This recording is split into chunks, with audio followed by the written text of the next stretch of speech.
There's a line to a quarry at the end of Thomas's branch. It goes for some distance along the road. Thomas was always very careful to whistle here in case anyone was coming.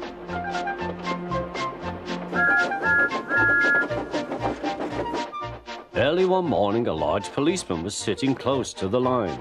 Thomas liked policemen. He had been a great friend of the constable who had just retired. Peep, peep, he whistled, "Good morning." Thomas expected that the new constable would be friendly too, but was sorry to see that he didn't look friendly at all. He was red in the face and very cross. "Disgraceful," he spluttered. "I didn't sleep a wink last night. It was so quiet, and now engines come whistling suddenly behind me." "I'm sorry, sir," said Thomas. "I only said good morning." The policeman pointed to Thomas.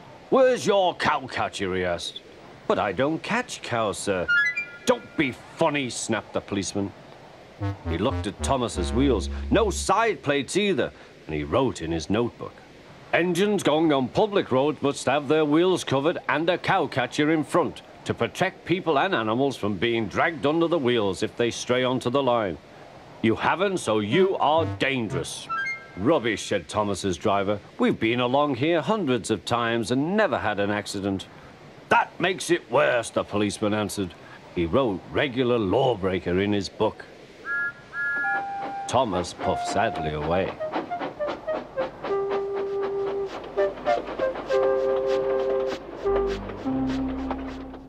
The fat controller was having breakfast. He was eating toast and marmalade.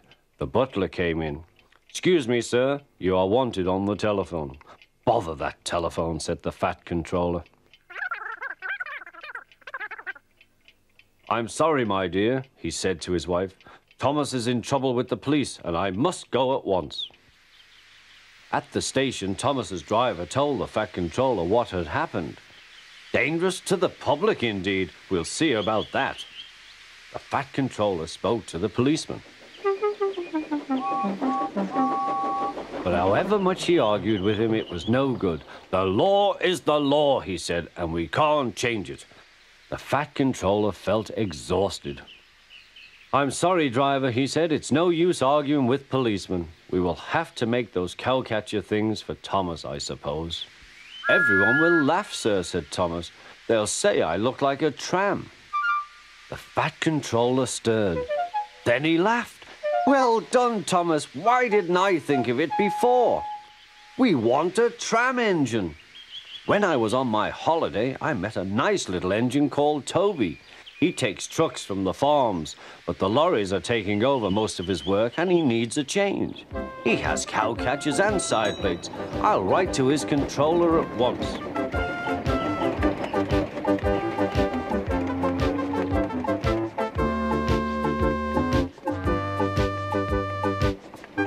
A few days later, Toby arrived. "That's a good engine," said the fat controller. "I see you've brought your coach, Henrietta."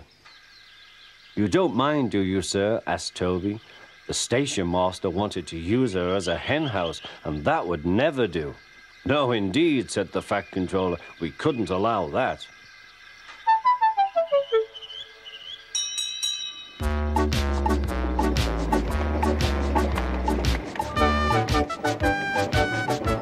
Toby made the silly trucks behave even better than Thomas did.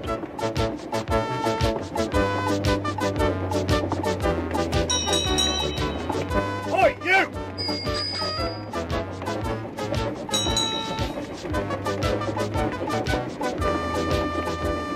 At first, Thomas was jealous, but he was so pleased when Toby rang his bell and frightened the policeman.